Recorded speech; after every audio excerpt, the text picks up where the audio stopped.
একদম নতুন ধরনের পরোটা, ভালো লাগবে সবারই এটা। এই যে মাটন কিমা দিয়ে, মটন কিমাটাকে আমি ভালো করে পুর করে রেখে দিচ্ছি। এর মধ্যে একটু ধনেপাতা দিয়ে দিলাম, আর একটু ধনেপাতা দিয়ে এর মধ্যে বেলবো। তারপরে ওই পুরটাকে, মটন কিমার পরোটাকে ভেজে তার মধ্যে একটু ডিম দিয়ে দেবো। ডিম দিয়ে করবো, আরও সুন্দর টেস্ট লাগবে। মাটন কিমার পরোটা এমনি মাটন রোল খেতে এমনি টেস্ট হয়, মাটন কিমার রোল করবো, পরোটা করবো, আরও টেস্টি লাগবে। এটাকে ভালো করে ভরে নিচ্ছি পুরটাকে। এটাকে হালকা করে একটু তেল দিয়ে বেলে নেব, দিয়ে ভালো করে ডিম দিয়ে এটাকে ভাজবো। এটা বেলে নিয়েছি, ভালো করে বেলে নেবো। এটাকে হাতের সাহায্যে একটু বড় করে নিলাম, যাতে বেলার সময় ফেটে না যায়। এটা হাতের সাহায্যে বড় করে নিলেই এটা হয়ে যাবে। বেললে যদি ফেটে যায়, অনেকে বেলে নিতেও পারেন ময়দা দিয়ে কি তেল দিয়ে। আমি হাতেই এটা বড় করে নিলাম। একটু ধনেপাতা দিয়ে, ধনেপাতাটাও দিয়ে দিলাম আমি ডিমের মধ্যে, ডিমের গোলাটার মধ্যে। এবার এটা বড় হয়ে গেছে। এবার আমি তেলে এটাকে হালকা একটু ভেজে নেব। এর উপর একটু ডিম দিয়ে দেবো। ফ্রাই প্যানটা আমি গরমে বসিয়ে দিয়েছি। এটাকে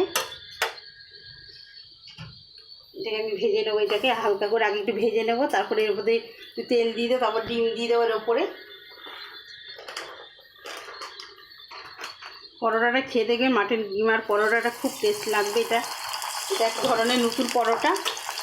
সবাই তো অনেক রকম খেয়েছেন, মাটন কিমার পুর ভরে ডিম দিয়ে ভেজে খেয়ে দেখবেন, খুব ভালো লাগবে এটা। বাচ্চাদের তো বেশি ভালো লাগবে এটা, এমনি সবারই ভালো লাগে, বাচ্চাদের বেশি ভালো লাগবে এটা খেতে। এটার উপর হালকা করে একটু ডিমের গোলাটা করে রেখেছি, ডিমের গোলাটাকে দিয়ে দেবো। মাটন কিমাটাকে আগে আমি করে রেখেছিলাম, এটার মধ্যে হালকা করে ডিম দিয়ে দিলাম। এটা আরও ভালো লাগবে খেতে।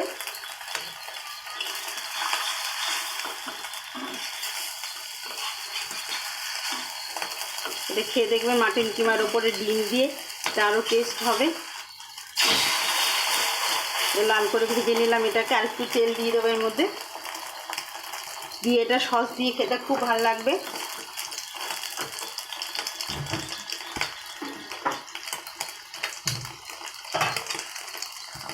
এটা খেতে খুব ভালো লাগবে সস দিয়ে।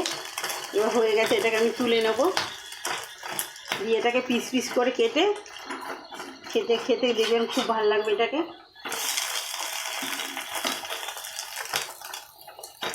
এটাকে আমি পিস পিস করে কেটে নেবে, পিস পিস করে কেটে নিয়ে খেতে খুব ভালো লাগবে। এখানে আমি হালকা করে এটাকে কেটে নিলাম, যেটা অসুবিধা হবে না দিয়ে করার সময়। এটা আমার হয়ে গেছে। এবার আমি এটা তুলে নিচ্ছি, গ্যাসটাকে আমি নিভিয়ে দিলাম।